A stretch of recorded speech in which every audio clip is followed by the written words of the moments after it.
My favorite microwave oven trick is a hint to help you keep the microwave clean. Cleaning a microwave is a real nuisance. You can have boilovers, which flood the bottom, or splattering. For instance, spaghetti sauce, even if there's a lidded bowl, it can splatter out, and cleaning it can be very difficult, especially after it's baked on while the rest of the meal is cooking. Also, the hint helps you make the food taste better sometimes too. So often microwaves come with covers like the one that you're seeing here. You just put it on the plate and put it in the microwave, and it keeps the steam in, which means the food cooks better, and if there's any splattering, it stays inside. You can also use a bowl like this. Upside down glass bowl will do the same job as the lid.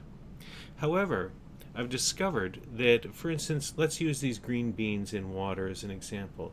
If you put them inside another dish, like this casserole dish, and cover it, so you put the lid on so it's nested inside, if there's a boil over, what happens is the water that boils over stays inside the casserole dish. Also, that water stays inside the casserole dish, which means it's not getting out as humidity into the microwave and into the room. Now, even if what you're cooking doesn't have water, like these peas that are frozen, you just want to heat them up, I find by putting them inside with a lid, any humidity that would normally escape actually condenses inside the casserole dish and stays in the bottom.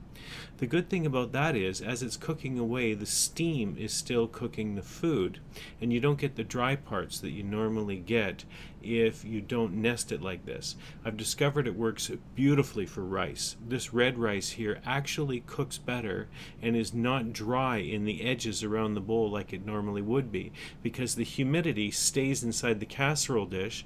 Any extra water runs down to the bottom of the casserole dish, and as the microwave is on, it's heating that water and steaming it.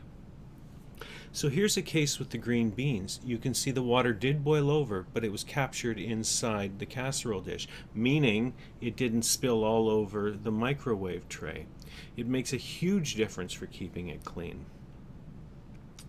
So here's the water in the edge of the dish that was left over cooking the rice. Normally that water would have steamed off and gone into the house, creating more humidity, but also leaving the rice drier. Here's the peas. If you notice the water in the corner of the casserole dish, it captured that. That would normally go away as humidity. I find the peas are moister and not as dry. Now with these lentils, it really did boil over. And instead of it boiling over all on the inside of the microwave, it boiled over inside the casserole dish. And even the food that would have normally landed on the microwave tray got caught.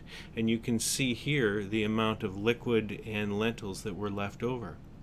I also find if you're heating tea or coffee or hot chocolate up, anyone who uses a microwave knows it can suddenly just boil over. Well, if you put it inside a dish, it captures it. Now here I'm making a cup of tea in a mason jar, which is the way I like to make tea now. By putting it in another dish, and I actually just put a little other dish on top, if it boils over, which it's prone to do, it captures it. And not only does it prevent the microwave from getting dirty or water all flowing on the inside of the microwave, if you use a clean dish to set the mason jar in while you're making the tea, you can pour the water back and save the tea. So that's it. It's as simple as that. And I find it keeps the microwave incredibly clean. I'm not cleaning it 1/10 as much as I used to. So there you go.